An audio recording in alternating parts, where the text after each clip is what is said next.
Hoy, domingo, se celebra en la comunidad cristiana a nivel mundial lo que se conoce como Domingo de Ramos. ¿Ha escuchado hablar usted de eso? Los que quizás en algún momento participaron de las congregaciones católicas, apostólica romana, quizás hacen un énfasis mucho mayor en esa celebración. El pueblo cristiano evangélico lo creemos, lo predicamos,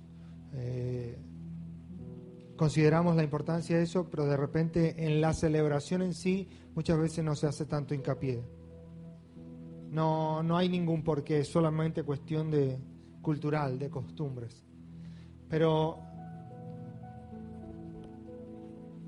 el Domingo de Ramos no es una expresión o un invento de alguno por allí, sino que hay una historia detrás de esa frase, Domingo de Ramos. Hay una historia, hay un porqué, hay una causa que hizo que hoy el mundo recuerde la entrada de Jesús triunfal en Jerusalén. Y si usted lee en Mateo 5:17, ya este pasaje lo hemos leído, no vamos a hablar esta noche del Sermón del Monte, sino que vamos a, el día de hoy, el jueves, si Dios permite, y el domingo que viene vamos a hacer una serie de enseñanzas sobre lo que es la Semana Santa y la Pascua, para que usted tenga conocimiento de lo que se celebra en esta semana. En Mateo 5:17 Jesús dijo: no piensen que he venido para abrogar la ley o los profetas. No he venido a abrogar, sino para cumplir. Jesús dice específicamente: yo vine a cumplir la ley. Entonces, un día como hoy, pero hace más o menos 2000 años atrás, Jesús caminaba en la tierra, solo que ese domingo fue el día que Él entró a Jerusalén montado sobre un burrito y lo proclamaron como rey, sin quererlo o sin saberlo siquiera. Y vamos a leer este episodio. Este episodio se encuentra en los 4 evangelios. Hay pocas anécdotas que están en los 4 evangelios, pero la entrada de Jesús en Jerusalén está en los 4 evangelios. Vamos a leer el pasaje de Lucas capítulo 19, versículo 28 en adelante, y después vamos a leer también el mismo pasaje en Mateo, pero Lucas 19, 28 dice, Jesús habla aquí. Dicho esto, iba adelante subiendo a Jerusalén, y aconteció que llegando cerca de Betfagé y de Betania, si quieres saber, Betfagé significa casa de los higos, era una pequeñita aldea a unos kilómetros de Jerusalén, donde había mucha plantación de higos, y Betania significa casa de los dátiles, es como una frutita de una palmera datilera justamente, que había mucho en este lugar, y eran pequeñas aldeas como anexos de Jerusalén, que estaban bien cerquita. Es como decir al día de hoy, no lo sé, por ejemplo, que el centro de la ciudad sea, o sea, el centro de la ciudad y las 2000 hectáreas. Bueno, en ese tiempo estaba Jerusalén como la gran ciudad, y por ejemplo las 2000 hectáreas, no sé, península, eran aldeas aledañas. Y dice, aconteció que llegando cerca de Betfagé y de Betania al monte que se llama de los Olivos, envió 2 de sus discípulos, diciendo, id a la aldea de enfrente, y al entrar en ella hallarán un pollino atado, en el cual ningún hombre ha montado jamás. Desatadlo y traedlo. Un pollino es un burrito, el hijo de una burra, de un asno. Y si alguien les preguntase, ¿por qué lo desatáis?, les responderán, porque el Señor lo necesita. Fueron los que habían sido enviados y hallaron como les dijo, y cuando desataban el pollino, sus dueños les preguntaron, ¿por qué desatáis el pollino?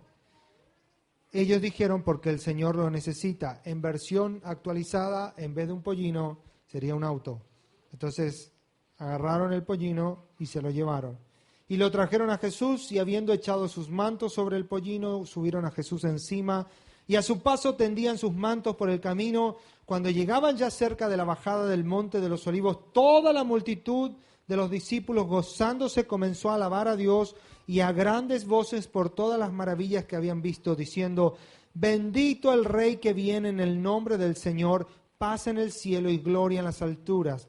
Entonces algunos de los fariseos de entre la multitud le dijeron: Maestro, reprende a tus discípulos. Y él respondiendo les dijo: os digo que si estos callaran, las piedras clamarán.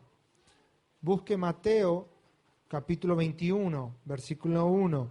Misma historia contada desde la óptica de Mateo. Mateo 21, 1 dice: cuando se acercaron a Jerusalén y vinieron a Betfagé, al monte de los Olivos, Jesús envió 2 discípulos diciéndoles: id a la aldea que está enfrente de vosotros, luego hallaréis una asna atada y un pollino con ella, desatadla y traédmelos. Y si alguien los dijere algo, decid: el Señor los necesita, y luego los enviará. Todo esto aconteció para que se cumpliese lo dicho por el profeta cuando dijo, anoten al lado de su Biblia, Zacarías capítulo 9, versículo 9. No lo busque, después lo vamos a leer. Todo esto aconteció para que se cumpliese lo dicho por el profeta cuando dijo: decida la hija de Sión, he aquí tu rey viene a ti, manso y sentado sobre un asna, sobre un pollino, hijo de animal de carga. Y los discípulos fueron e hicieron como Jesús les mandó. Y trajeron el asna y el pollino, y pusieron sobre ellos sus mantos, y él se sentó encima. Y la multitud, que era muy numerosa, tendía sus mantos en el camino, y otros cortaban ramas de los árboles y las tendían en el camino. Y la gente que iba delante y la que iba detrás aclamaba diciendo: Hosana al Hijo de David, bendito el que viene en el nombre del Señor, Hosana en las alturas. Cuando entró él en Jerusalén, toda la ciudad se conmovió diciendo: ¿quién es este? Y la gente decía: este es Jesús, el profeta de Nazaret de Galilea. Ok, para que usted entienda lo que ocurre ahí, porque hasta ahora no es más que, ¿por qué habrá elegido Jesús entrar de esa manera y hacer todo ese desmadre y todo ese revuelo en el tiempo de la Pascua? La Pascua era una de las 3 fiestas que los judíos celebraban obligatoriamente cada año, lo hacen hasta el día de hoy: Pascua, Pentecostés y la fiesta de los tabernáculos o fiesta de las primicias. Y esta fiesta eran nacionales y súper importantes para todos. Era como decir, no sé, Navidad, 9 de julio, 25 de mayo, una cosa así.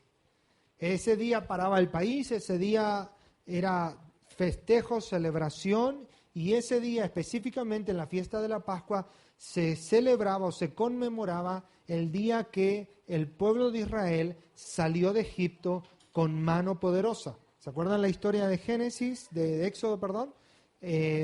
Donde Moisés y las 10 plagas y todo lo demás, hasta que por fin el faraón, después de la muerte de los primogénitos, les deja ir, ¿no es cierto? Y salen y se abre el Mar Rojo y ellos cruzan y todas esas maravillas. Entonces ellos, para recordar eso, se instauró por mandato de Dios la fiesta de la Pascua, ¿sí? Y todos los judíos a 40 kilómetros de distancia de Jerusalén estaban obligados a celebrar la celebración o la fiesta de las Pascuas en Jerusalén, en el templo.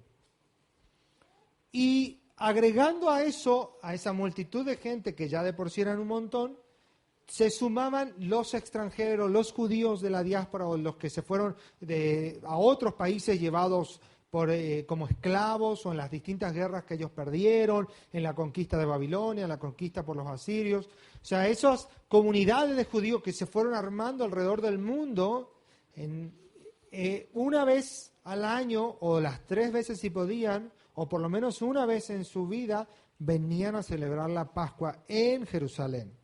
Es más, los judíos al celebrar la Pascua, cuando no estaban en Jerusalén, ellos decían una frase: este año celebramos la Pascua aquí, pero si Dios quiere el año que viene lo haremos en Jerusalén. Y era el anhelo de su corazón ir a Jerusalén a celebrar la Pascua. Nosotros muchos no entendemos de eso porque hoy no existe una fiesta de esa magnitud. Era como decir el día de hoy, una vez en la vida tengo que ir a celebrar la festividad de la independencia el 9 de julio en Buenos Aires, en el obelisco. Alguno dirá, qué pavada. Bueno, para ellos lo tomaban muy en serio. Los musulmanes también tienen sus rituales. Ellos una vez en la vida tienen que ir a la Meca, una vez en la vida tienen que ir al Domo, y bueno, y tienen sus historias, ¿no? Entonces, en estas fiestas se reunía muchísima gente. Un censo que se hizo, un censo, más o menos en el año 40 después de la era cristiana, después ya que Jesús murió con uno de los gobernantes de la zona, se hizo un censo de cuántos corderitos se mató en la Pascua, y fue la cifra de 256.000 corderos, y se calculaba que 10 personas había que juntar 10 personas para comer un cordero. Por ejemplo, nosotros éramos 4 en la familia, no podíamos sacrificar un cordero. La ley mosaica, lo que Dios había establecido, que si un cordero era mucho para una familia, entonces se tenían que juntar entre 2 y tenían que ser por lo menos 10 personas para cordero. O sea que, sacando el cálculo, si 256.000 corderos se sacrificaron ese año en la Pascua, más o menos había 2.700.000 personas en Jerusalén en ese año. Demasiado mucho. Póngale que exageraron, póngale que no había 2, póngale que había 1. De todas maneras, es una barbaridad de gente. Todos los años esta fiesta era, como toda festividad, era una celebración religiosa, pero era también un gran impulso comercial. Nosotros, los de Iguazú, entendemos perfectamente esto. Terminan las vacaciones de enero y todo el turismo, digamos, de la ciudad, ¿qué espera? ¿Qué se espera? La Semana Santa, porque eso implica una afluencia mayor de turistas, mayor trabajo en los restaurantes, los hoteles, todos, ¿sí? Pasan la Semana Santa y se espera las vacaciones de invierno, y así, ¿no? Pasan las vacaciones de invierno y después, no sé, ya se van preparando. Es decir que, aparte de lo que implicaba ritualmente, había un movimiento de gente exagerado y todo estaba a tope. Los peregrinos, los que venían, se quedaban en las aldeas aledañas como Belén, Betfagé y Betsaida y muchas otras que había, y en Jerusalén, y ellos ocupaban cualquier lugarcito que había para alquilar, así como más o menos acá, bueno, allá.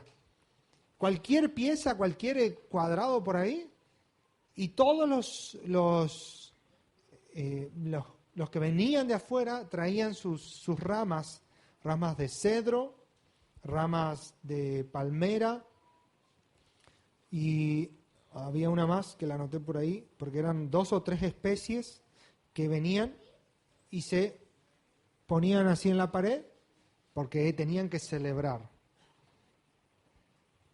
Era muchísima gente. Todos los años ocurría. ¿Y para qué hacían esto? Porque en la Pascua, les voy a contar lo que era el ritual judío para que usted entienda, para que vea que Jesús cumplió la ley y para que vea que Él es verdaderamente nuestro Salvador. En los días de la Pascua, el sumo sacerdote, en el día 10 del mes de Abib, que sería hoy, que no tiene que ver con abril o con marzo, porque acuérdense que los judíos tienen, en su calendario es lunar, no es solar, tienen meses de 28 días, entonces por eso la Semana Santa y la Pascua nunca coinciden la misma fecha. Nosotros dijimos 25 de mayo es día de no sé qué cosa, de la ¿cómo es? Primera Junta de Gobierno, primer grito patrio, 9 de julio día de la independencia, entonces que eso quedó eternamente, hace 200 años y lo hacemos así. Pero los judíos tienen un calendario lunar, ellos sus meses tienen 28 días, por eso no coinciden con el nuestro. Entonces Semana Santa siempre es diferente, un día es más para acá, un día más para allá, un día es en marzo, un día a fin de abril, siempre varía. Entonces el día 10 del mes de Abib, que vendría a ser hoy, el sumo sacerdote salía de una puerta que quedaba al norte del templo y bajaba, o sea, se iba por una planicie, por el medio de la ciudad, hasta una puerta que salía de la muralla de la ciudad, que se llamaba la puerta de Damasco o la puerta norte de la ciudad, y tenía que ir a una aldea que era Belén de Judea, coincidentemente la aldea donde nació Jesús. ¿Estamos todos de acuerdo con que Jesús nació en Belén? ¿Se acuerdan de eso? Bueno, esa aldea, Belén, estaba ahí cerquita, y en esa aldea se criaban los corderitos o las ovejitas para los sacrificios diarios en el templo. Es decir, todos los días se sacrificaba un cordero en el templo. Ese era un ritual perpetuo. Entonces, había una provisión de ellos que no se los criaba en Jerusalén, se los criaba en Belén. Ahí tenían pastos. ¿Se acuerdan que Belén tenía los pastorcitos y toda la historia que estaban de noche y que vinieron los ángeles? Bueno, porque en Belén se criaban las ovejas. Y el templo en sí era todo un organismo que tenía sus propios campos, tenía sus propias ovejas, tenía sus propias levitas que cuidaban las ovejas y que las pastoreaban. Entonces, todos los días se traía una ovejita para el sacrificio de la mañana y una ovejita para el sacrificio de la tarde. Eso era siempre así. Pero el día 10 del mes de Abib iba el sumo sacerdote hasta Belén a elegir la ovejita o el corderito más perfecto que podía encontrar, que no tenía que tener una mancha, no tenía que tener una herida, no tenía que tener lastimadura, no tenía que tener la lana toda apegotada, tenía que ser un macho, tenía que tener 1 año de edad exactamente. Había una serie de requisitos que él, entre las miles de ovejas que tenía, debía encontrar el corderito perfecto porque iba a ser el cordero pascual. Así se le llamaba, el cordero de la Pascua. Era el cordero que el sumo sacerdote iba a sacrificar el día 14 en la Pascua, al final de todos los sacrificios del día, y ese iba a ser el sacrificio principal, por así decirlo. ¿Me siguen hasta ahí? ¿Sí o no? El problema era que en ese camino, con casi 1,5 millones, 2 millones de personas, había una multitud tremenda de comercio y de todos. Entonces, en esos 3 kilómetros se ponían los sacerdotes y los levitas y hacían como una fila, hombro con hombro, para que por el medio pueda pasar el sumo sacerdote. Acuérdense que el sumo sacerdote era el cacique ahí de todos, el presidente, por así decirlo. Era la persona más importante. Estaban bajo el imperio romano, tenían a Pilato, tenían a Herodes, tenían sus gobernantes, estaba el César, pero para los judíos el sumo sacerdote era el number one. Entonces, el sumo sacerdote, tipo presidente, así iba, y él no iba decidiendo permiso. Tenía todo su equipo de gente que le abría paso. Entonces ellos armaban, antes que el sumo sacerdote salga, con un camino, espalda o codo con codo, y el sumo sacerdote salía por ahí y ellos se quedaban ahí plantados todo el día hasta que el sumo sacerdote, después de un par de horas, encontró el corderito y viene por esa puerta y volvía a entrar. Y cuando el sumo sacerdote venía bajando de la línea de Belén, que era como una bajada, porque estaba Belén, se bajaba, Betania y se bajaba, y el sumo sacerdote venía bajando, veían al sumo sacerdote y comenzaban la celebración y decían: Hosana, bendito el que viene en el nombre del Señor, porque el sumo sacerdote por fin había encontrado el corderito pascual para ser sacrificado en el día 14 del mes de Abib.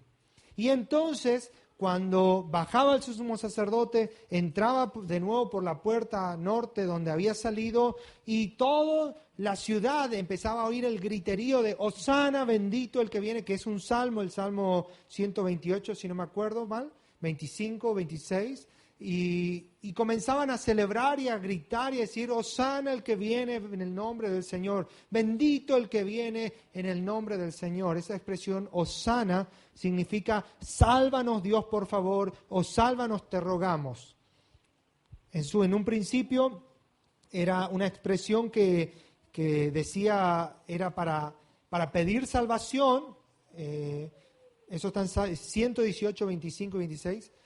Y después, con el tiempo, esa expresión significó celebración, alegría, alabanza, gloria a Dios, hosana significaba en el tiempo en que Jesús vivía. Entonces toda la gente comenzaba a gritar, hosana el que viene, como diciendo, vino el sumo sacerdote, encontraron.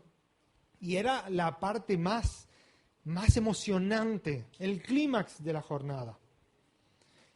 Y allí estaban todos los sacerdotes y los levitas conteniendo, porque toda la gente que estaba en la ciudad agarraba sus palmeras, sus hojas de palmera, sus hojas de pino, sus hojas de cedro, y comenzaba a poner en el camino en una señal de adoración. Porque los judíos, como muchos otros pueblos, tenían esa costumbre de que se ponían a los reyes o a las personas que ellos veneraban, los mantos o las palmeras o las ramas, y arriba de ellos echaban los mantos. Entonces la persona, el rey, ya sea venga en caballo, en burro, lo que sea, iba pisando sobre un colchón vegetal y no sobre el piedrerío y las rocas. Imagínense nuestra calle, ¿no? Así hermosísima como está. Después del barro, la lluvia, lo que sea, bueno. Y allí tiene que pasar caminando el sumo sacerdote con el corderito. Era un enchastre. Entonces ellos llevaban todas esas palmeras, llevaban todo, y arriba echaban sus mantos como para que venga caminando sobre prácticamente un colchón o una calle, un tendido de tela. Había toda una costumbre que se hacía. Y toda la gente emocionadísima salía de las piezas, salía de las casas, se dejaba los comercios y se iban todos a ver ¿qué? El sumo sacerdote que venía con el corderito. ¿Me siguen hasta ahí? El sumo sacerdote entraba de nuevo en el mismo pasillo, era todo un empuje. Imagínense que esas marchas multitudinarias o esos festivales multitudinarios donde todo el mundo empuja y es una locura. Bueno, imagínense 1 millón, 2 millones de personas metidos en una ciudad ahí, abarrotados, todo. Era locura total.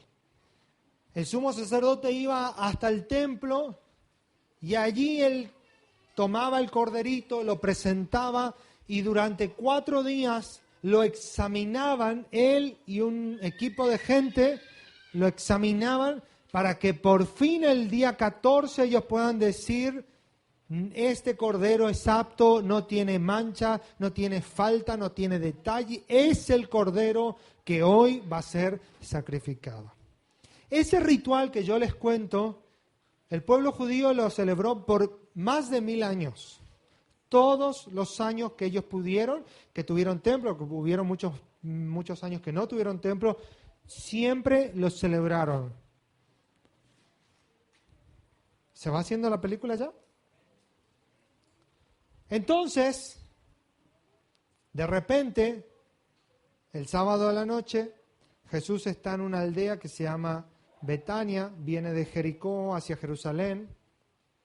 El domingo es el día 10, el día que el sumo sacerdote va a hacer todo eso, la ciudad está llena de gente. Jesús era prácticamente tan amado como tan odiado. Había mucha gente que lo quería hacer rey, como tanta gente que lo quería matar. Jesús era prácticamente imprudente exponerse en esta época a ir a Jerusalén y a ser visto, y bueno, iba a ser una persona que iba a causar controversia. Pero Jesús viene de Jerusalén, viene a Betania, se queda en la casa de Lázaro. Lázaro era el amigo que unas semanas antes había, ¿qué? Muerto y resucitado. ¿Se acuerdan del episodio de Jesús y Lázaro? Que se murió y no fue a verle, y a los 4 días recién va y le llama, y ahí toda la ciudad queda convulsionada. O sea que todos sabían de Jesús, y dice que muchos se convertían a Cristo por causa del testimonio de Lázaro. Eso había sucedido unas semanas antes, no era mucho tiempo. Entonces Jesús queda allí en Betania, aparece esta mujer María, la hermana de Lázaro, y unge los pies de Jesús. Si ustedes lo leen después, eso está ahí en Mateo, el capítulo anterior, y unge los pies, derrama el perfume, hemos hablado mucho de eso, y les dice él a sus discípulos, mañana vayan a la puerta de la ciudad. Ahora, cuando Jesús habla a sus discípulos, no está hablando a los 12 que nosotros siempre nos imaginamos. Jesús para este entonces tenía un número muy importante de seguidores. Jesús había hecho preparativos, porque leemos allí en Mateo que Él les manda a sus discípulos a una aldea que se llamaba Betfagé y les dice, allí va a haber un asna con su pollino, desátenlo. Y si alguien le pregunta, le dirán, el Señor lo necesita. Muchos especulan de que, que el Espíritu Santo, que Dios, que le habló. Es mucho más probable que Jesús, sabiendo lo que venía, haya preparado de antemano todas las cosas. Y Él tenía discípulos en muchos lados. Entonces, cuando le dicen, a los propios dueños le dicen, el Señor lo necesitan, ellos ya sabían de qué se refería, de qué se trataba, quién era el Señor que necesitaba qué cosa, y ese pollino estaba dispuesto. Debía ser un pollino sin haber sido utilizado nunca. ¿Por qué? Porque la tradición judía decía que el cordero que debía ser sacrificado tenía que ser uno que nunca haya sido estado en trabajo o que haya servido para otro uso. Es decir, cuando un animal como un buey, como un asno o como lo que sea, era un animal que nunca se usó para otra cosa y era exclusivamente para un uso, un ritual o algo sagrado, entonces era aprobado. Y este pollino era de estas características, nunca había montado carga. Y allí aparece Jesús ese domingo por la mañana, el sumo sacerdote se va a hacer esa búsqueda de ese cordero para el ritual, y Jesús desciende de Betania hacia Jerusalén. En Lucas, en el recuento que leímos de Lucas 19, pero en el verso 41, Lucas cuenta algo más en ese descenso y dice, cuando llegó cerca de la ciudad, al verla lloró sobre ella diciendo, oh, si también tú conocieses a lo menos en este tu día lo que es para tu paz, mas ahora está encubierto en tus ojos, porque vendrán días sobre ti cuando tus enemigos te rodearán con vallado y te sitiarán por todas partes, te estrecharán, te derribarán a tierra y tus hijos dentro de ti no dejarán en ti piedra sobre piedra, por cuanto no conociste el tiempo de tu visitación. Jesús, descendiendo de Betania a Jerusalén, ve lo que le va a suceder a la ciudad. Eso sucedió, esas palabras de Jesús se cumplieron en el año 70 después de Cristo, 40 años después de su muerte. Y él llora por Jerusalén diciendo, no conociste el día que yo te visité. No conociste el tiempo en donde yo te hablé con misericordia. ¿Saben? Hoy esas mismas palabras nos golpean. Muchos hombres y mujeres no pueden reconocer el tiempo en donde Dios les habla, en donde Dios les está llamando a la consagración, a la santidad, a la limpieza, al arrepentimiento, a rendir sus corazones a Dios. Y hay un peligro, querido hermano, con no reconocer el tiempo que Dios visita tu vida, con no reconocer el tiempo donde Dios te está llamando y te está demandando cosas. Porque Jesús le dijo, te derribarán a tierra, tus hijos dentro de ti los van a hacer matar y no dejarán piedra sobre piedra. ¿Por qué? Porque no conociste el tiempo de tu visitación. La NTV dice, porque no aceptaste tu oportunidad de salvación. Me detengo acá y hago un paréntesis. Para todo hombre y para toda mujer hay una oportunidad de salvación. Para todo hombre y toda mujer hay oportunidad de salvación. Todo hombre y toda mujer en algún punto de su existencia escucha el mensaje del Evangelio. pero la gran mayoría de ellos no aceptan esa oportunidad. Y aún aquellos que hemos aceptado esa oportunidad de salvación, tenemos en nuestras vidas demandas de Dios cotidianas, diarias y por temporada, que debemos nosotros proceder a esas demandas y aceptarlas porque vienen de Dios, porque son para nuestro beneficio y porque van a hacer que podamos avanzar en la madurez cristiana. Pero si un hijo o una hija de Dios rechaza constantemente la corrección, el llamado de Dios, el arrepentimiento, la limpieza de nuestros pecados, reconocer nuestra vida equivocada delante de Dios, si una y otra vez el hombre y la mujer rechaza, aunque sea cristiano, déjeme decirle que un tiempo llegará donde esas oportunidades ya no van a estar. Y Dios tendrá que usar otros métodos, tendrá que usar otras herramientas, como usó con Jerusalén, como usó con Israel. Y muchas veces eso implica dolor, sufrimiento, destrucción. ¿Saben? Nosotros vemos el dolor y las pruebas, y el hermano Vidio hablaba el jueves en una enseñanza preciosa sobre lo que la prueba es para el cristiano, lo beneficiosa que es. El ser humano ve a la prueba y a los tiempos difíciles como algo malo.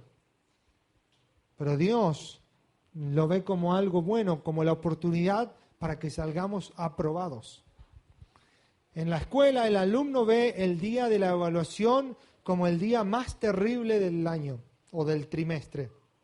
Pero el docente ve como el día donde puede evaluar a sus estudiantes y aprobarlos, porque el deseo del corazón de todos o la mayoría de los docentes es que sus estudiantes demuestren que se han esforzado y aprueben sus exámenes. No puedo hablar por todos porque seguro que siempre hay uno que es diferente. Pero para Dios los tiempos de pruebas son oportunidades preciosas para tratar en nuestras vidas. Pero siempre, siempre hay un tiempo de visitación, un tiempo donde Él nos extiende su mano con paciencia, una palabra que llega a nuestras vidas, un consejo sabio que llega a tu vida y te dice, esta conducta, este comportamiento, este estilo de vida, esta manera que estás procediendo, esto que estás haciendo, no te va a llevar bien, no corresponde, ofende a Dios, hace que Cristo llore nuevamente. La Biblia enseña que el Espíritu Santo dice, no contristéis al Espíritu, no hagan que se ponga triste, o sea que el Espíritu Santo, quien es una persona, quien tiene sentimientos, se pone triste. Y muchas veces nuestras acciones, nuestras palabras, nuestras conductas entristecen al Espíritu de Dios que mora en nosotros. Y sabes, si hay con alguien que hay que llevarse bien, es con Él, con el Espíritu Santo en ti. Porque el Espíritu Santo es el que te consuela, Él es el que te convence de pecado, Él es quien te cuida, quien te enseña, quien te lleva a la verdad y a la justicia. El Espíritu Santo dentro de tuyo es quien guía tu vida. Y cuando Él no nos guía, es donde vamos por la vida metiendo la pata en todo lo que hacemos. Cuando no oímos a su consejo, cuando no oímos a la voz de Dios, cuando no prestamos atención a lo que la palabra nos enseña, es cuando erramos el camino. Entonces Jesús lloró por Jerusalén y le dijo, oh, porque no conociste el tiempo de tu visitación, le dice Jesús. Y Jesús desciende una vez más a Jerusalén, por un lado, y por el otro lado viene el sumo sacerdote. Y Jesús llega a esta puerta donde estaban sus discípulos. Y comienzan los discípulos a decir lo que aparece allí en Lucas 19:38. Bendito el Rey que viene en el nombre del Señor. Paz en el cielo y gloria en las alturas.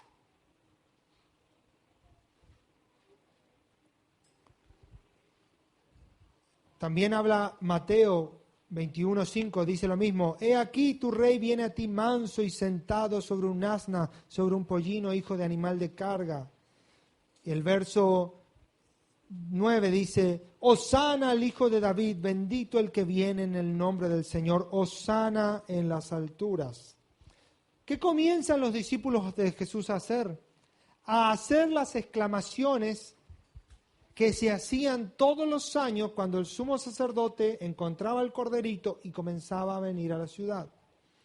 Y los discípulos de Jesús comienzan, cuando ven a Jesús venir con el asno y con un grupo de gente, comienzan a alabar a Jesús como el Cordero de Dios o como el Cordero, ellos no entendían, lo entendieron después, que era el Cordero que debía ser sacrificado. Es decir, la misma alabanza que se le daba al Cordero del Pascual, se le empezó a dar a Jesús. Jesús entra, y usted imagínese esa escena. Jesús entra en el pasillo ese en la calle que les dije que estaban los sacerdotes y los levitas haciendo espacio, y empiezan todo el mundo a gritar, Hosana en las alturas, bendito el que viene, Hosana. Y todo, uno grita y el otro grita, y como eso se replica, y no importa si no ven, pero si el otro gritó, yo también grito. ¿Vieron cuando en las iglesias tiene allá el de la punta y dice, ahí viene la novia? Y la novia está afuera, y el de adentro no vio que estaba la novia, pero uno dijo viene la novia y ya el otro viene la novia, así ya todos se paran. Y todos nos paramos, porque uno dijo, allá está la novia, o capaz el que le vio fue el primero, pero el resto no. En una iglesia larga, imagínense, y todo eso se replica, ¿no? O en las multitudes, uno en los estadios, por ejemplo, se ve mucho, uno empieza a hacer un grito, un canto, una ola, y el otro empieza a copiar, y en unos minutos eso, todo el estadio. Así, en varios estadios hay videos donde 2 o 3 muchachos empezaron a hacer la ola y de repente tenían 40, 50, 60 mil personas haciendo la ola. Y ese poder de la influencia colectiva es tremendo. Ahora, imagínense que haya 100, 200, 500 discípulos de Jesús gritando, bendito el que viene en el nombre del Señor. Y todo el mundo escuchó el griterío, y todo el mundo salió de donde estaba, y todo el mundo ya empezó a poner las palmas, y todos empezaron a tirar los mantos, y todos empezaron a hacer, y la locura arrancó. Venía el Cordero. Y allí, en lugar del sumo sacerdote, aparece Jesús montado sobre un asno, el verdadero Cordero. Y los sacerdotes mirando para allá, porque allá tenía que venir, y de repente por acá aparece esta persona. Y cuando se empiezan a dar cuenta que es Jesús, eso hay 3 kilómetros entre el templo y la muralla donde ocurría esto. Cuando se empiezan a dar cuenta que es Jesús, se empiezan a gritarle, haz que tus discípulos se callen. ¿Se acuerdan de ese episodio que lo leímos? Cuando le dicen, pídele a tus discípulos, a tu gente que se callen. ¿Por qué querían que se callen? Vos no sos el sumo sacerdote con el corderito, vos no sos el corderito. Esa celebración está reservada para cuando el sumo sacerdote venga. Y Jesús le dice, si ellos se callan, las piedras van a clamar.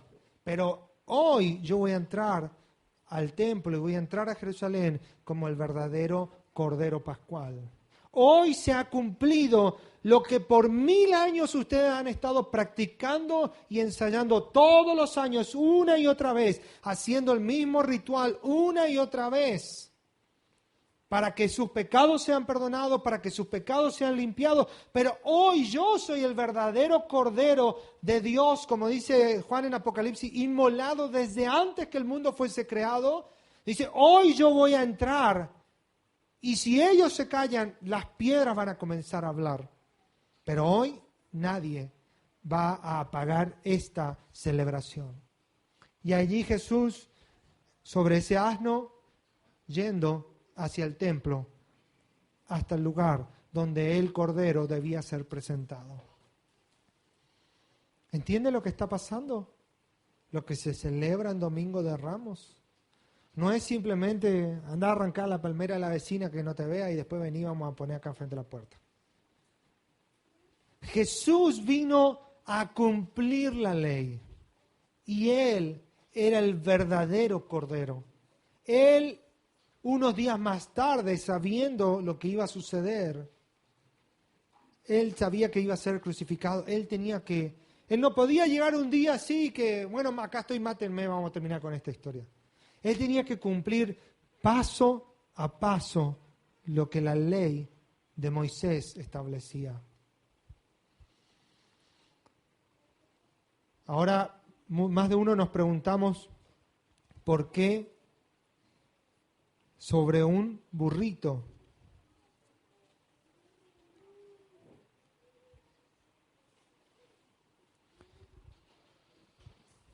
¿Por qué habrá elegido Jesús hacerlo sobre un burrito?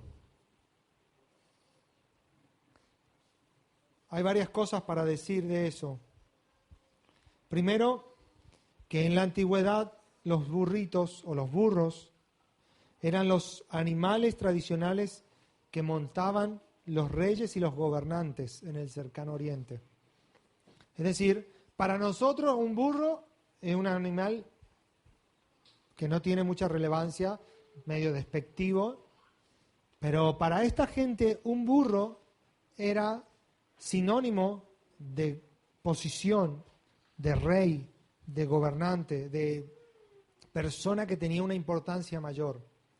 Entonces Jesús toma primero que todo esta analogía, y Jesús estaba diciéndole al pueblo: yo entro como un rey, yo soy un rey. Hoy ustedes me van a reconocer y me van a alabar como el rey de los judíos. En segundo lugar, podemos decir que en esta época entrar a Jerusalén con un burro y como rey significaba que él se reconocía a sí mismo como el Mesías. ¿Por qué? Porque estos hombres y mujeres judíos que celebraban la Pascua, lo que estaban celebrando año tras año era que un día su Mesías, es decir, su rey, iba a venir a salvarlos. Cada año que ellos celebraban la Pascua, ellos tenían en su memoria que una vez Dios envió a Moisés para librarlos de la esclavitud de Egipto. Entonces Dios iba un día a mandar a su Mesías, es decir, a su ungido, para librarlos nuevamente, pero esta vez del cautiverio romano. ¿Se entiende? Entonces Jesús les estaba diciendo: yo soy ese rey y yo soy ese Mesías que va a venir a librarlos. Por eso es el alboroto y la locura que desató Jesús en esa oportunidad. Y en tercer lugar, cuando un rey venía de una guerra o iba a una guerra y montaba sobre un caballo, siempre era señal de desafío, era señal de guerra, era señal de hostilidad, de orgullo. Sin embargo, el burro era señal de humildad, era señal de pacificación, era señal de declarar la manera en que iba a ser el reinado de Jesús. Jesús les estaba diciendo: yo soy un rey, yo soy el Mesías, pero no vengo en un caballo a hacer la guerra que ustedes quieren que yo haga para matar a todos los romanos. Yo vengo sobre un asno, sobre un animal humilde de carga. Vengo como sirviente para servir a este mundo, para traer paz a este mundo por medio del sacrificio que voy a hacer en la cruz. Entonces, un burro llevó a Jesús por medio de la ciudad. Muchas veces podemos decir que ese burro somos nosotros, aunque algunos tienen la cara, pero no importa, esa parte, es un chiste. Ese animal manso, humilde, doblegado, se cree que un asno nunca montado habrá sido hostil, pero por una cuestión de la providencia divina y de la autoridad de Jesús sobre la naturaleza, ese animal fue manso y fue humilde. Porque el asno, el burro, si no es dominado, es hostil. O sea, cualquier animal, el caballo, cualquier animal, no va a dejar que alguien lo monte. Al contrario, va a rechazar eso. Sin embargo, de ese animalito que salió y que fue tomado y que nunca fue montado, Jesús lo monta y se doblegó. ¿Sabe? Usted y yo somos esos animales, por así decirlo. Somos hombres y mujeres toscos, torpes, gente que no quiere humillarse, no quiere bajar, no quiere quebrar. Pero cuando dejamos que Jesús gobierne nuestras vidas, que Él en cierta manera nos monte, es en donde nosotros comenzamos a desarrollar su naturaleza y comenzamos a caminar en humildad, en mansedumbre, en simpleza. Y si dejamos que Él gobierne sobre nuestras vidas, hemos de caminar por la vida llevando a Cristo sobre nosotros y manifestando su gloria en donde nos movamos. Por lo menos 2 entendieron. Es decir, que un cristiano, ¿cuántos se consideran cristianos acá? Y los demás se tienen que convertir. Un cristiano debe ser como ese animal que baja sus expectativas, que baja sus pretensiones, que doblega su cerviz, que pone el yugo de Cristo sobre su cabeza. Mateo 19 dice, vengan, echen sobre mí sus cargas. Dice, lleven mi yugo sobre ustedes, mi carga es ligera, mi carga es liviana. Si el hombre y la mujer, los hijos e hijas de Dios, podemos bajarnos, doblegar lo que somos, el orgullo, el enojo, la venganza, la ira, el querer tener razón, la bronca, esas reacciones que tenemos día a día, esa manera impropia de vivir, esa manera ofensiva contra Dios de proceder. Si llevamos eso a la cruz y nos humillamos y bajamos como ese asno, ese pollino, entonces Cristo vivirá sobre nosotros y manifestaremos al mundo la gloria de Jesús. Pero los hombres y mujeres, los cristianos, muchas veces fallamos en este aspecto. Entonces Cristo no es visto en nuestras vidas. Y la gente dice, vos te vas a la iglesia, ni pareces. ¿Vos sos cristiano? No me di cuenta. ¿Cómo no se dieron cuenta? ¿No es acaso nuestro carácter como lo que Jesús hablaba en el Sermón del Monte? ¿No son acaso nuestras reacciones, nuestras motivaciones? ¿No son acaso nuestras palabras las de Cristo? La iglesia debe comenzar a manifestar a Cristo en su estilo de vida, en lo que habla, en lo que piensa, en lo que cuenta, en lo que transmite, en lo que anda. En lo que hablamos, en lo que nos mensajeamos, debemos dejar que Dios gobierne nuestras vidas y manifestar a Cristo.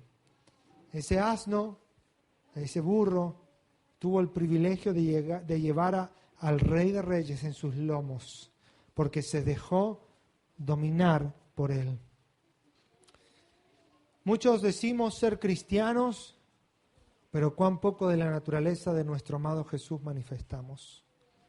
Porque en lugar de bajarnos, de humillarnos, de decir, Señor, hágase tu voluntad en mí, nos ponemos ariscos, tercos, desobedientes, leemos la palabra de Dios, pero no estamos dispuestos a obedecerla, escuchamos su consejo, pero no queremos aplicarlo a nuestras vidas.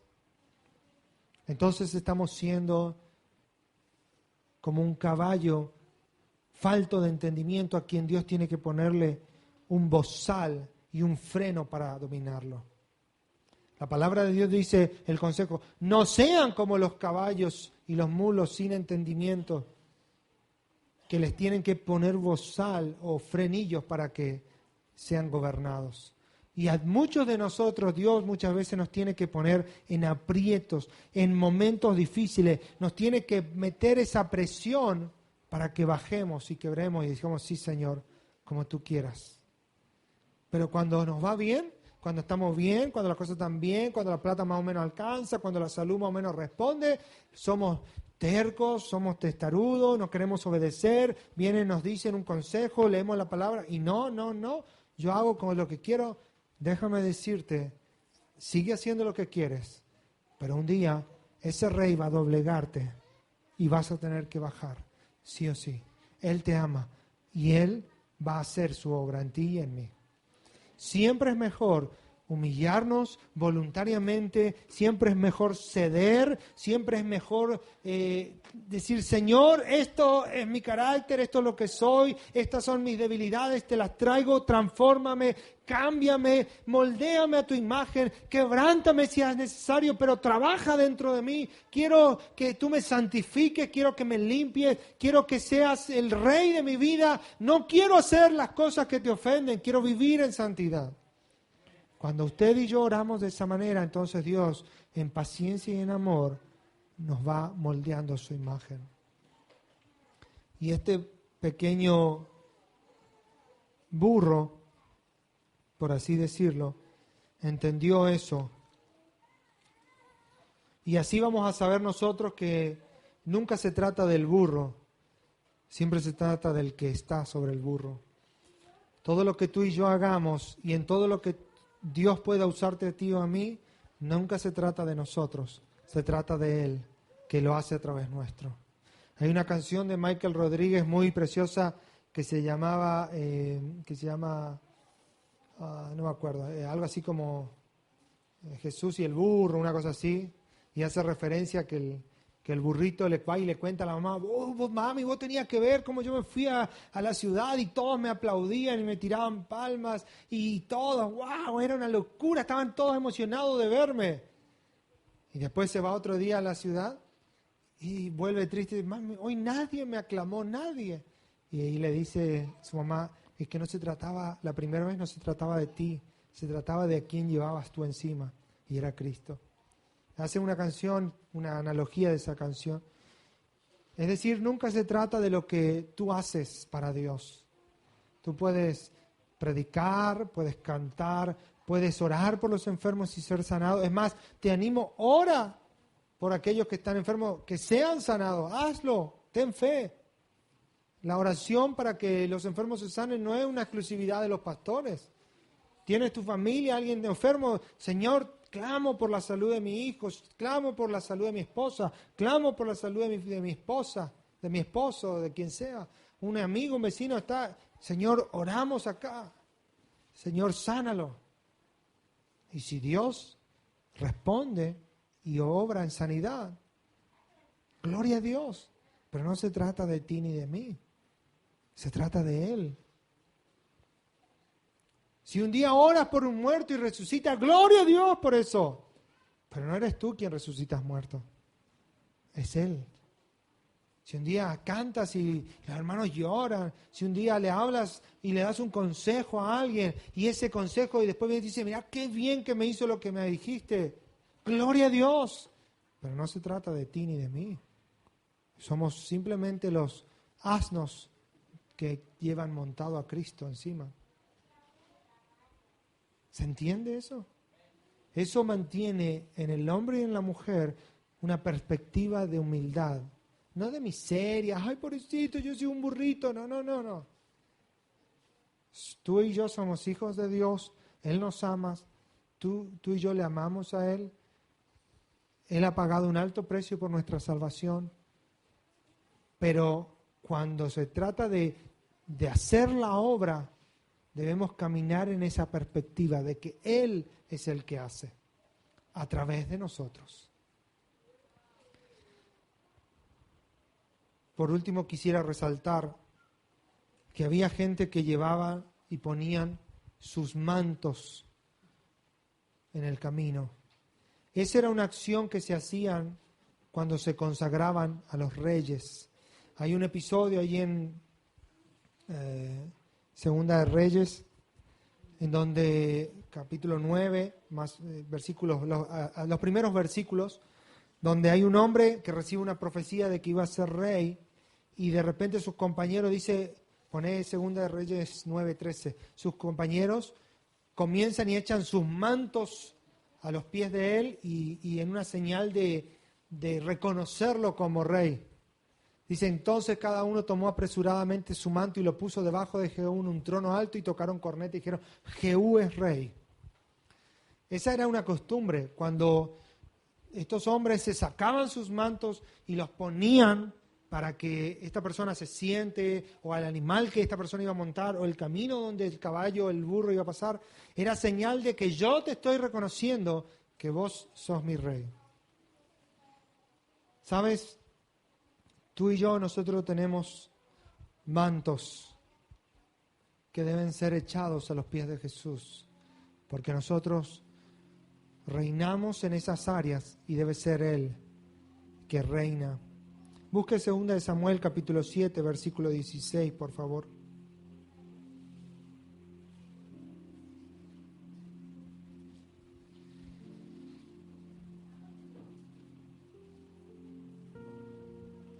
Y será, esta es una palabra que Dios le da a David y le dice, será firmada tu casa, tu reino para siempre delante de tu rostro, y tu trono será estable eternamente conforme a todas estas palabras y conforme a toda esta visión. Así habló Natán a David. Y entró el rey David y se puso delante de Jehová y dijo, Señor Jehová, ¿quién soy yo y qué es mi casa para que tú me hayas traído hasta aquí? El manto, uno de los mantos que debemos echar a los pies de Jesús es la soberbia y el orgullo. David entendió eso, entendió que él debía, a pesar de la visión que recibió, debía proceder en humildad. David había recibido una profecía de Natán diciéndole, después de ti todos tus hijos serán reyes para siempre y un día uno de tus descendientes reinará por la eternidad. Y cuando él recibe esa profecía y esa palabra tan gloriosa, él entra y dice, ¿quién soy yo para que mires mi casa y mi descendencia? ¿Saben? La soberbia, el orgullo en nuestro corazón, el ego, la autosuficiencia debe ser echada como un manto a los pies de Jesús. Debe ser puesta a los pies de Jesús para que Él pase por arriba y Él reine sobre eso. Primera de Pedro capítulo 4 versículo 1.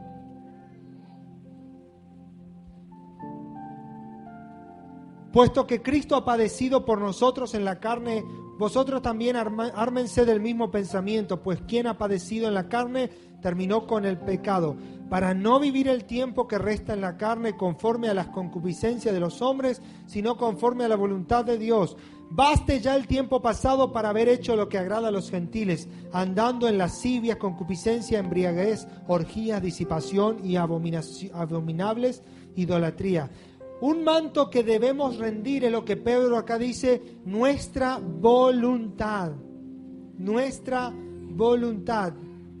La NTV dice, no pasarán el resto de la vida siguiendo sus propios deseos, sino que estarán ansiosos de hacer la voluntad de Dios. Tú y yo tenemos una voluntad que muchas veces es muy fuerte. Yo voy a hacer lo que yo quiero. A mí nadie me va a decir lo que yo tengo que hacer. Ni Dios, ni la Biblia, ni el pastor, ni mi mamá, ni mi papá. Yo voy a hacer lo que yo quiero. Mi voluntad es esa. Pues déjame decirte que tu voluntad y mi voluntad deben ser echadas como un manto a los pies de Jesús para que Él cruce por arriba y sea el Rey sobre nuestra voluntad. Si nosotros persistimos en hacer nuestra voluntad, obtendremos nuestros resultados. Antes de conocer a Cristo, tú y yo hacíamos lo que queríamos.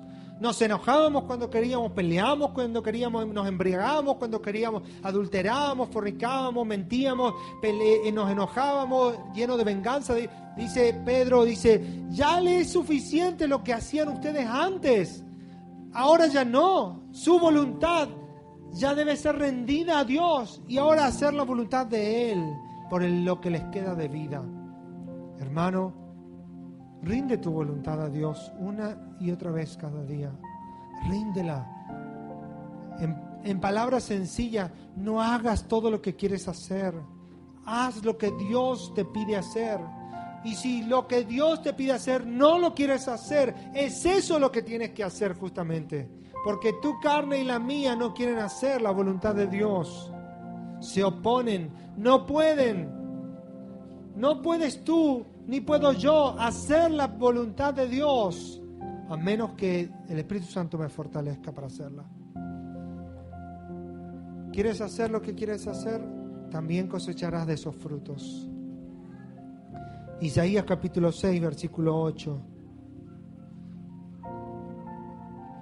Después oí la voz del Señor que decía: ¿a quién enviaré? ¿Y quién irá por nosotros? Entonces respondí yo: heme aquí, envíame a mí. Isaías, después de una terrible visión de la santidad de Dios, rinde el manto de su disponibilidad y de su tiempo a los pies de Jesús. ¿Saben? Tu tiempo es tu vida, o tu vida está traducida en tiempo.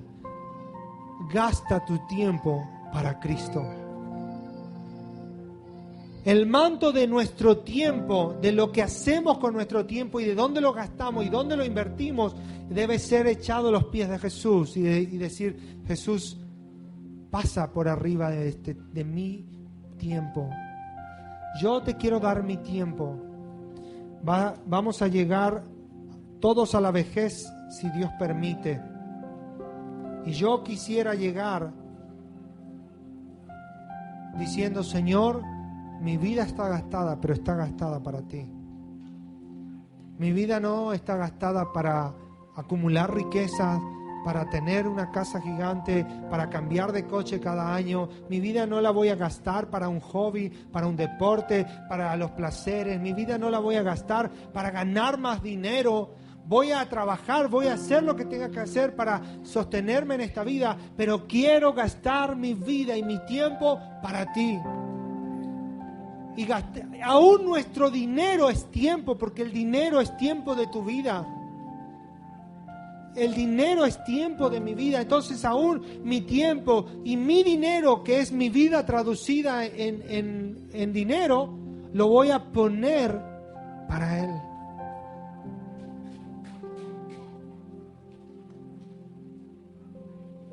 ¿Saben? No hay nada más doloroso y si se quiere decir miserable que llegar a la vejez y lamentarse de no haber vivido para Cristo, para predicar su palabra, para hablar a otros de Él, para servirle, para adorarle, para estar en la comunión de los hermanos, para orar más. Oh, si pudiera tener tiempo para orar más, si pudiera tener tiempo para hacer esto, porque llegaremos a una edad donde quizás tengamos tiempo, pero no vamos a tener más fuerzas. Vamos a llegar a una edad donde tengamos mucho tiempo, pero no tengamos fuerzas para nada. Entonces, hoy que tienes fuerzas y hoy que tienes tiempo, rinde tu tiempo a Dios. Rinde tu tiempo para el servicio, para lo que Él quiere hacer. Y dice: Señor, ¿qué quieres que yo haga? Como Isaías: heme aquí, envíame a mí. Yo quiero ser ese hombre, esa mujer, ese joven, ese niño, ese papá, ese abuelo que lleve tu palabra a otros. Háblale de Cristo a los que no conocen. Predica con tus palabras, con tus acciones, con tus testimonios, con la música que escucha, con las conversaciones que tiene. Dile a esta generación: Cristo va a venir nuevamente y no va a ser montado en un asno. Él va a venir, en Apocalipsis Juan lo vio, dice, montado sobre un caballo blanco para hacer guerra, para ejecutar juicio y para reinar sobre la tierra. Él va a volver en su segunda venida y no va a venir para traer paz a la tierra. Va a venir para traer juicio, justicia. Y sus hijos lo están esperando. Y tú tienes que ser esa voz que habla, que grita: Hosana, bendito el que viene en el nombre del Señor. Hosana, sálvanos por favor. Ese tienes que ser tú, tengo que ser yo. Que lo proclama, que le adora, que deja todo lo demás que está haciendo, las distracciones, lo que ocupa tu pensamiento, tu mente, lo que gasta tu energía, y se enfoca en aprender de su palabra, en estudiar a través de la Biblia, en adorarle, en buscarle. Hemos tenido un año sabático prácticamente, muchos de nosotros. ¿Qué has hecho con este año que tuviste? Porque hemos tenido mucho tiempo libre, ¿verdad? excepto algunos casos que no se modificó su rutina. El resto, ¿qué hicimos? ¿Dedicaste ese tiempo para enfocarte en buscar a Dios, en orar, en clamar, en ayunar, en leer la Biblia? Y saben, no le echen la culpa a la iglesia. No, porque el pastor no nos decía para ayunar. No, porque el pastor no nos decía para leer la Biblia. No, porque no nos decía, no nos mandaba el estudio. ¿Saben? Tú tienes una Biblia, ¿sabes leer? Puedes leerla. No entiendes nada, léela de nuevo. No entiendes nada, léela por tercera vez. No entiendes nada, léela por cuarta vez. Dios va a abrir tu mente y tu corazón. ¿Qué hemos hecho con el tiempo? No, pero lo que pasa es que yo no sé orar. ¿Sabes cómo se aprende a orar? ¿Cómo? Orando. Nada más que así. He tenido tiempo, pero ¿cuántos de los días de oración has venido? ¿A los 5? ¿A los 4 que tenemos? No, a 1 cada tanto. Entonces, hemos tenido tiempo. Dios nos ha mostrado y nos ha dado tiempo. Y muchos de nosotros hemos malgastado ese tiempo.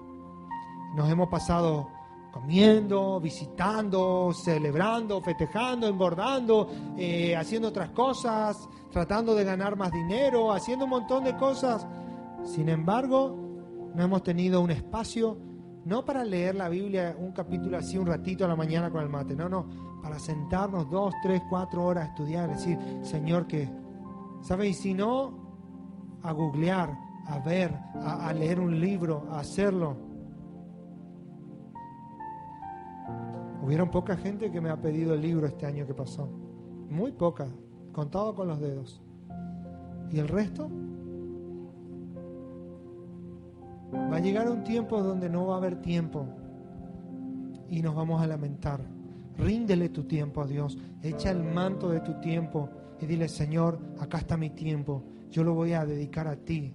Y si eres joven, dedícaselo a Él. Ahora que tienes tiempo y tienes fuerza. No tengo un peso, pero no importa, pero tengo fuerza y tengo tiempo, porque duermo 4 horas y me recupero, no importa. Pero eres mamá y ¡ay, los chicos! Pero un tiempo vas a encontrar. Pero eres papá y trabaja y no, porque la economía. Pero un tiempo vas a encontrar. Dedica tiempo, rinde tu tiempo como ese manto que se echa a los pies de Jesús. Si Dios permite, el jueves iremos avanzando en la procesión de Jesús hacia el templo, hacia la cruz y hacia la resurrección. Así que espero verlos el jueves aquí. Vamos a orar. Póngase de pie, por favor.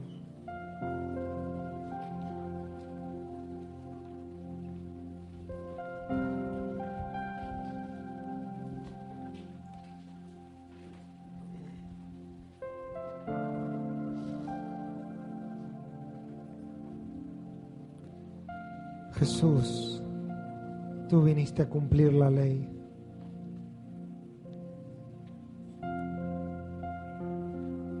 Señor, tan perfectos fueron tus pasos, tan perfectos fueron tus caminos. Cada detalle de la ley fue cumplida.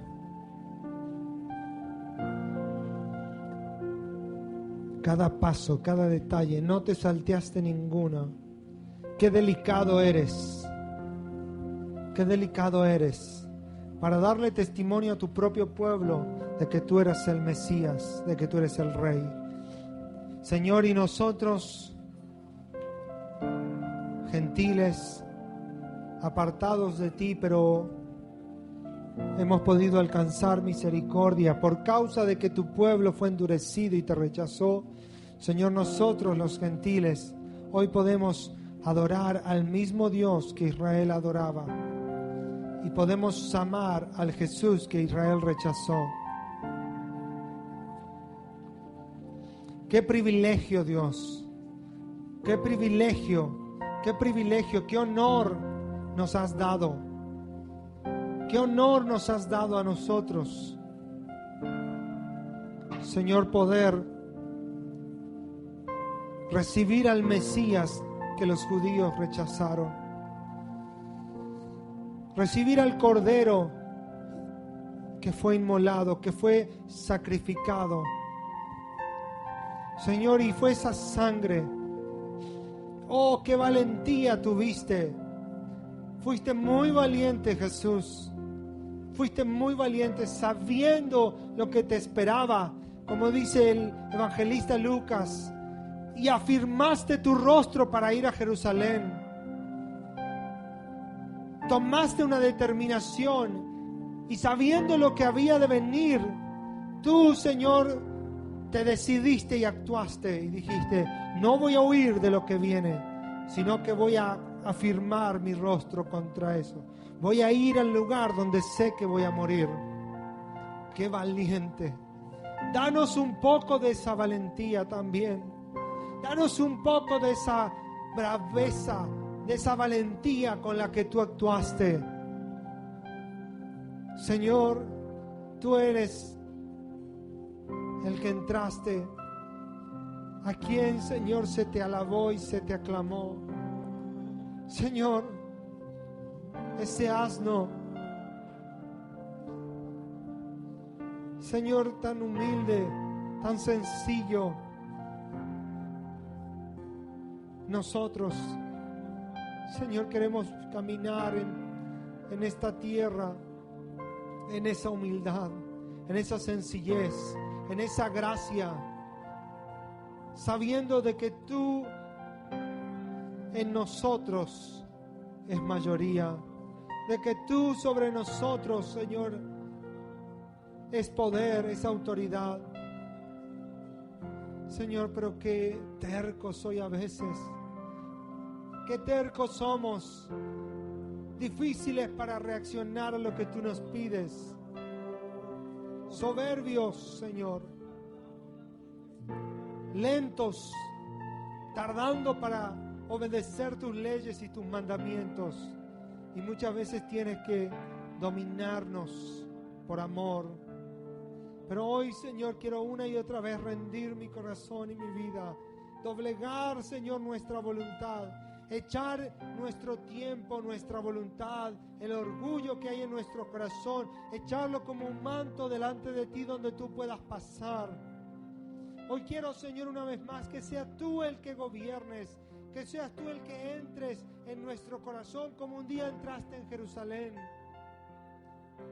Que seas tú el que domines nuestro lugar, nuestro espacio. Hoy quiero darte mi tiempo. Hoy quiero gastar toda mi ser y mi alma, mi vida, mis recursos. Quiero gastarlos para ti y para que tu nombre sea dado a conocer en las naciones, para que tu reino sea extendido. Hoy, Señor, quiero darme a